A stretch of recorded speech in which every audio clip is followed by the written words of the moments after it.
Hey everyone, this is Dave from the Character Animator team, and today we're going to start off with having two characters talking to each other. So how to have two characters, whether inside Character Animator or compositing together in something like After Effects, having a conversation. So we'll walk through that process and show you how to do it. Then we'll show you some really cool artwork examples sent in from viewers like you, some really cool stuff that the community is doing, and we'll dig into those files and show exactly how they're doing the cool things that they're doing.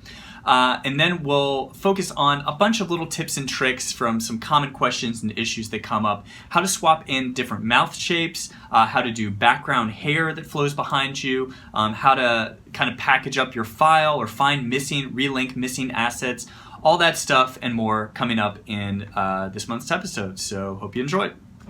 All right, so I got a pretty simple scene here with two characters, Blue Monster and Red Monster, and it's just whoever is selected in the timeline is who I'm controlling. So notice here, Blue Monster is selected, and that's who I'm controlling. But if I select Red Monster instead, it'll switch to controlling him.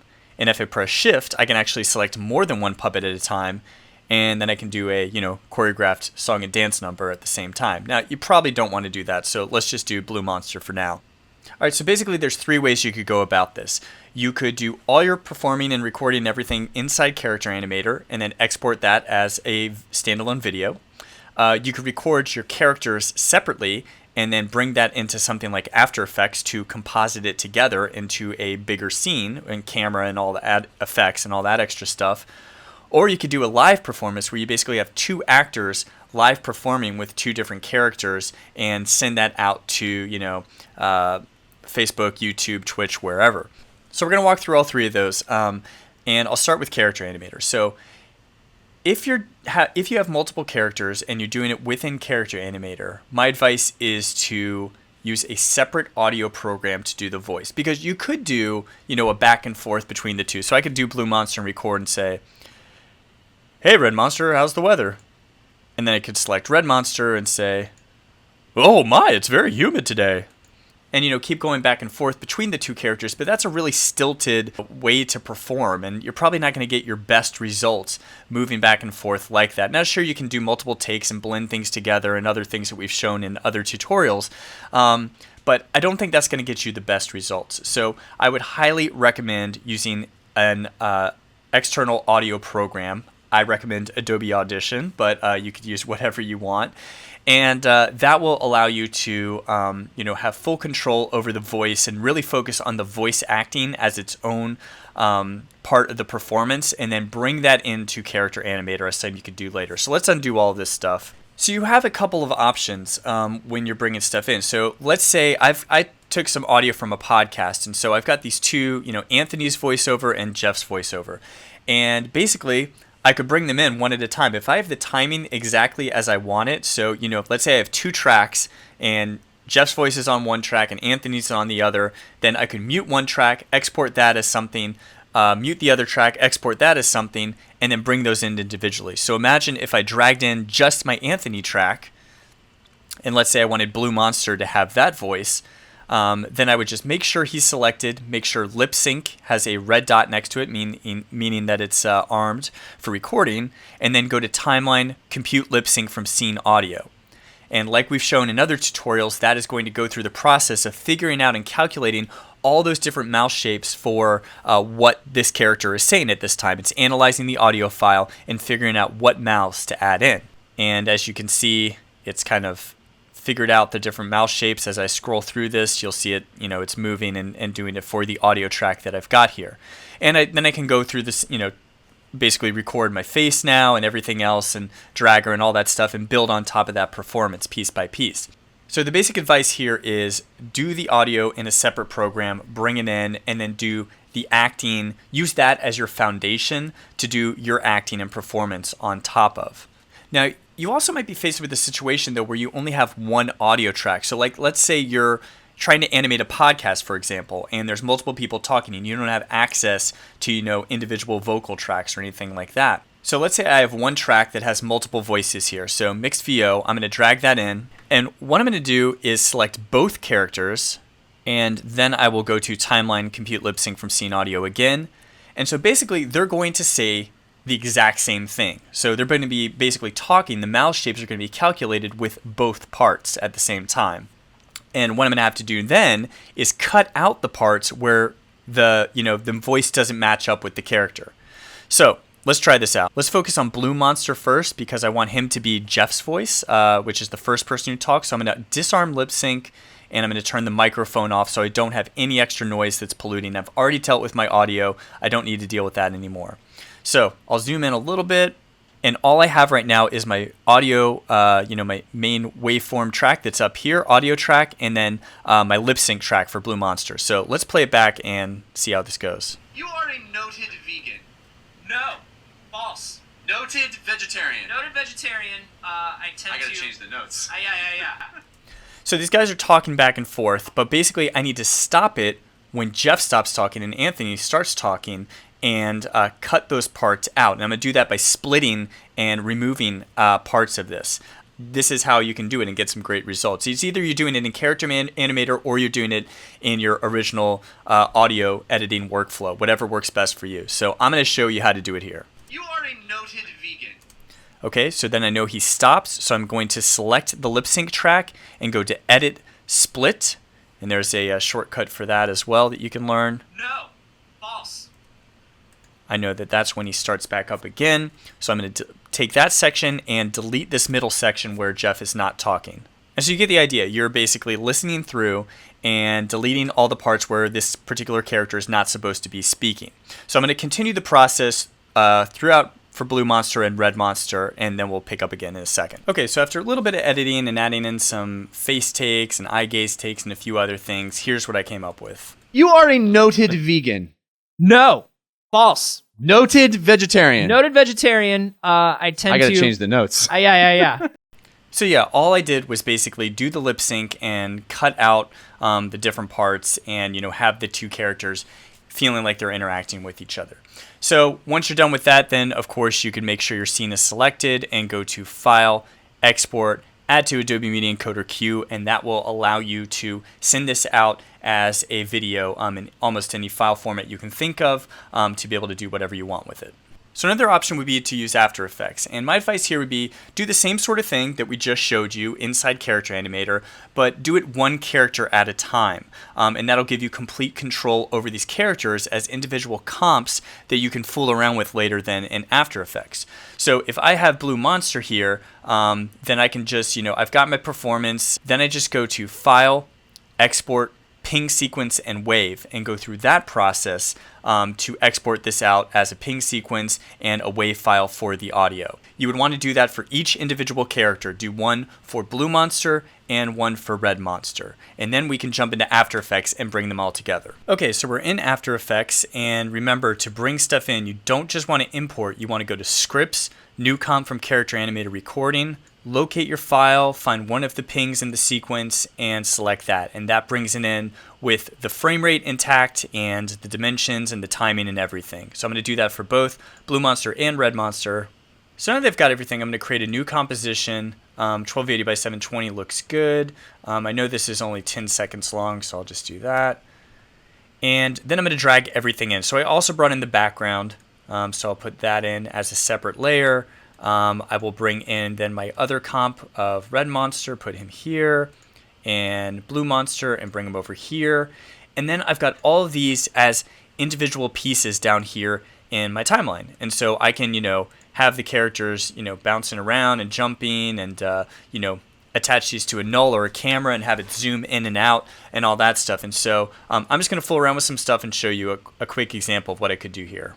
Okay, so I added a few things, up the saturation, did some camera changes, have some shadows in there. So, I could go overboard and make the clouds move in the sunset and all that stuff, but just to show you a quick example of what's possible. You are a noted vegan.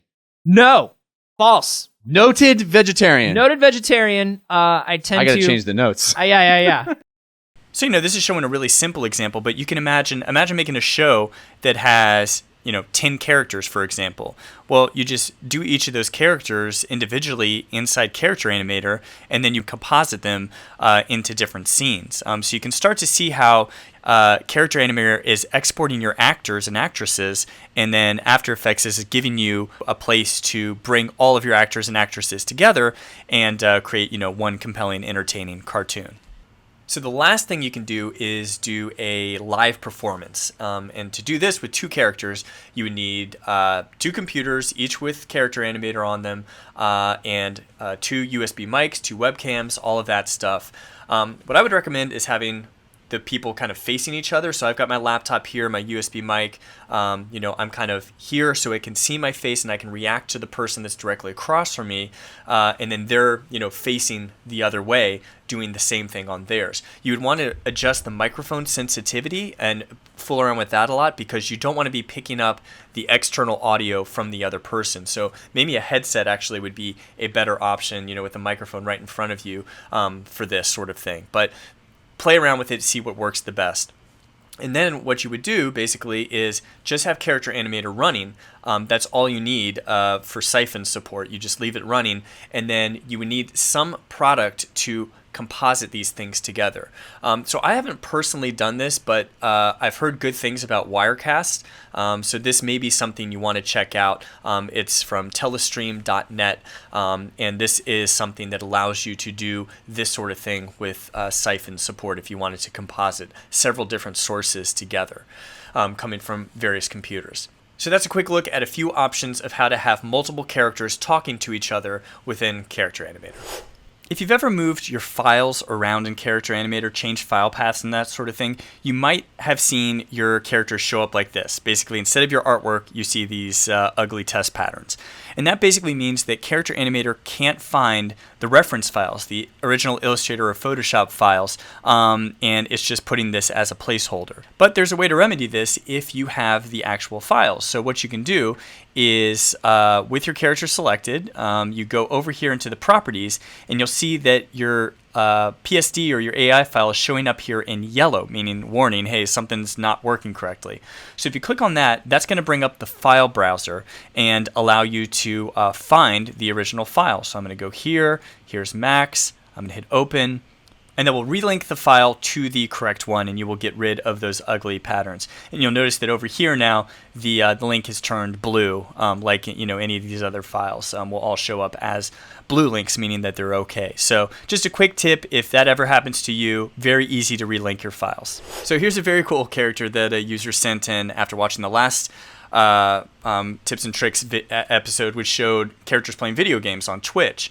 And so this is a character that this user Bernard made and was gracious enough to share with us to see how it was made. I love the mouse here. Really good job with that. It looks really awesome. It's hard to do the big mouse with the fangs, kind of that custom mouth, and this is really well done. Now, there were a couple really cool things that Bernard did with this character. First, notice this character doesn't really have a neck. It's kind of just one big bulbous, cool character. He also did just one eyebrow group, right? And so it's just these 3 lines that kind of go in front of the character. And the really cool thing that it allows for is some interesting eyebrows. So check this out. If I press 2, the character does this and gets angry. And I can kind of move around like that. And then there's some different ones, worried and up like that. And then, so you've got these really cool cycle layer sections where you can manipulate the characters and do some really, really cool things with it. And then he's got the button mashing too on 7 and 8. Has little cycle layers for the little fingers, the thumbs to hit the controller. So let's dig into the character and see exactly how he did this. So in the eyebrows, he has all these different cycle layers things. So, basically each frame of the animation of, moving between the eyebrows he has here. And then he just added a key to it. So, trigger with 1, hide siblings, So basically hide, the default doesn't have any triggers to it, and it's showing up here. But then all these others are hide siblings, and they have cycle layers attached to them. So it says, when triggered, top to bottom, 1 frame at a time, go once, forward and reverse, and hold on last layer. And this is the same technique we've showed in several other videos of how to swap things in and out. But I've never seen it done quite this way, and I really like how, he tagged it as left eyebrow, but it is really just one eyebrow, and this shows a really smart way to do that. My favorite is the angry, because that actually goes over top of the eyes, so you can see each stage of it here. I'll just kind of do it stage by stage, where it comes in and goes down to cover the eyes, and then would go back out. So really well done there. And then the same thing was done with the thumb triggers. So just mash, he has here triggered as 7, and he just has a simple 2-frame animation that goes back and forth between to show the button mashing. So overall, this is a great character. I love it, and I've asked Bernard to please share when he goes live with this on Twitch or wherever to do gaming videos. So awesome job. Here's an example of another cool character sent in by Lynne Mitchell, and we've seen her before, Cyberman. You may have remembered her little Iron Man type character that had armor coming on or off. She's created some more cool characters kind of around data security and that sort of stuff. So this is the virus character, and she has a lot of cool things. She has a little bit of movement to her, kind of her upper body is moving with her head, and so she's got a nice tilt there. And then she's got a bunch of different arm positions, so when I press a few keyboard triggers, I think she, which ones are they? There we go. Like that, and like that, and that. And then there's this shimmering code effect that appears on her dress that you can trigger as well. So really nicely done character. I really love how she did all this frame-by-frame arm animation in addition to a really polished looking character. So this is an example that Lynne shared that I wanted to share as well and dig a little deeper into, because this character has a motion triggered walk cycle, and I haven't seen this done exactly this way before, so I thought this was pretty cool. So I've got this character that I can kind of drag around, and he's got these little shifty hands that can move and do this sort of thing. Very cool character. I'm going to take away this desk in the foreground just so we can see him a little bit better. And then what she's done is if I press the 8 key, he kind of crouches down into this kind of sneaky position. And then if I drag him, he starts doing this walk cycle animation. And so he's moving back and forth. And if I go right, he turns his body and moves right. If he goes left, he does this. And there's even a little transition blur when he does that. So very cool. So let's dig into the puppet and see exactly how this was done. So you may have seen the motion trigger before. We did an example before with a hummingbird character that flies back and forth and it's changing position. Well, this is the exact same thing. So she made, her hacker has 2 separate groups, hacker stand and then hacker crouch draggable. So I'll turn this one off and turn this one on. And this is just done through a keyboard trigger and hide siblings. And you see it's got all this different stuff going on. But basically what she did was first add in this main group, tag it as draggable, which means she should be able to drag it around. And then to this group, she went in and added a few different behaviors, but most specifically motion trigger behavior. And so again, motion trigger is looking for things called at rest, moving left, moving right, moving up, moving down, and you can use as many of these as you want. So she's done that within the body group, in transition, at rest, moving right, or moving left. And so, for example, if I just isolate moving left, you'll see she's got this running animation that's triggered by the 6 key as well, but it's just going to automatically show up if it detects the character being dragged and moving to the left. And then that's just, looks like a 10-frame cycle that she's moving between with them. So just a very, very cool effect and just a really smart way to use motion trigger. I could see this particularly being useful for a live animation where you have a character wanting to walk back and forth between the screen and not stay still. Well, you could do something like this to have that just automatically happen as you drag the character around, leading to some, just animation automatically happening that you don't have to worry about once you've set it up. So very, very cool example, Lynne. Thanks again for sharing this. Okay, so you've got a file in Character Animator and you want to share it with someone else. Well, if you just share your PSD or AI file, it's not going to have all the Character Animator rigging or recording or anything you've done like that. And if you just share the Character Animator file, you need the artwork as a reference for it to work.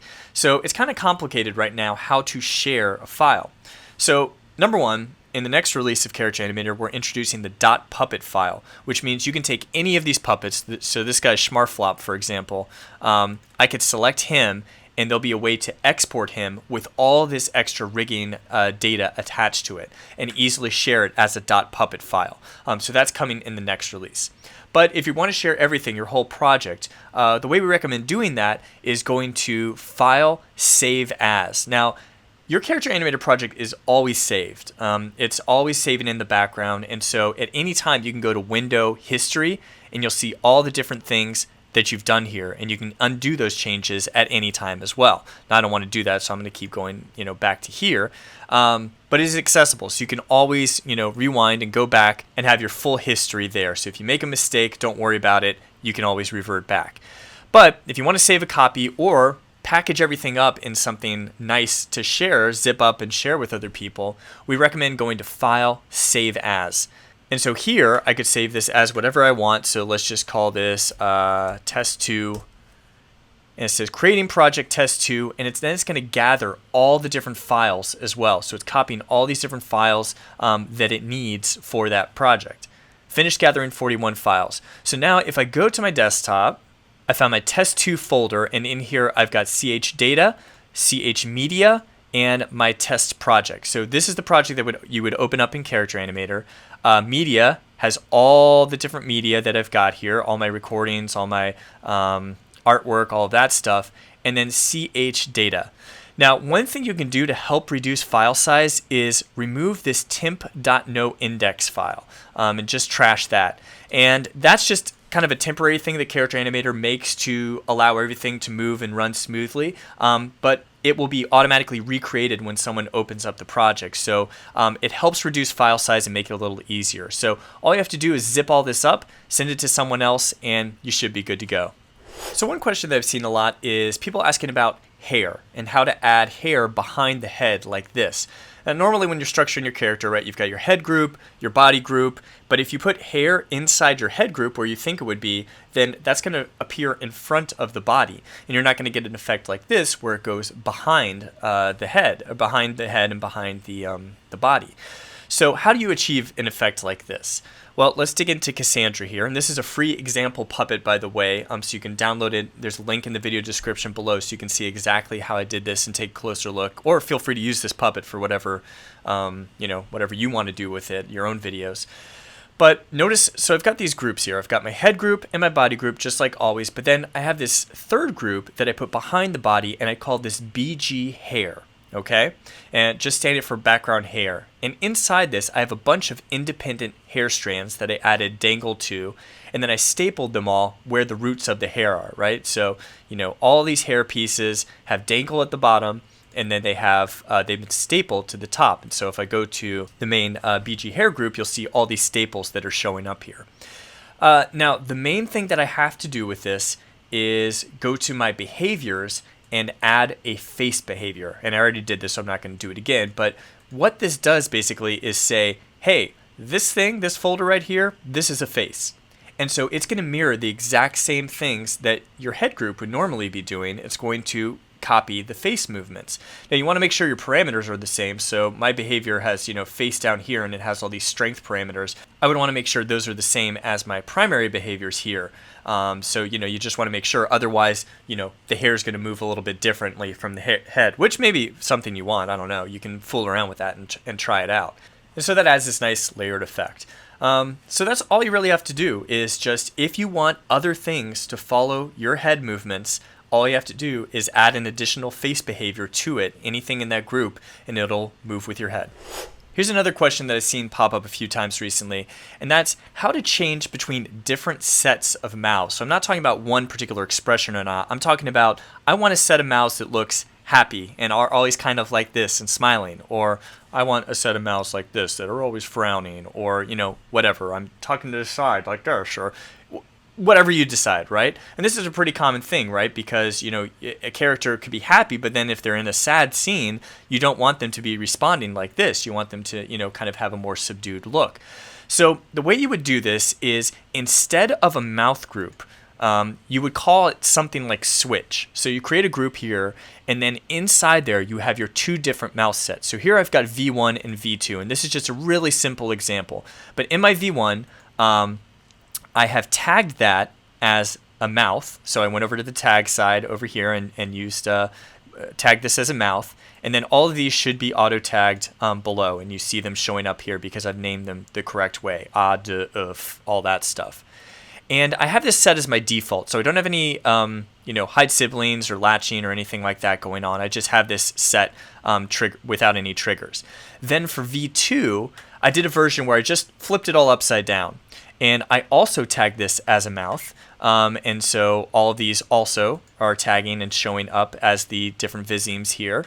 And I did a hide siblings with, so I did a keyboard trigger of B and then hide siblings and check that. So all that's saying is I want a keyboard trigger, so when I press B, I want to hide the V1 mouse and just show the V2 mouse.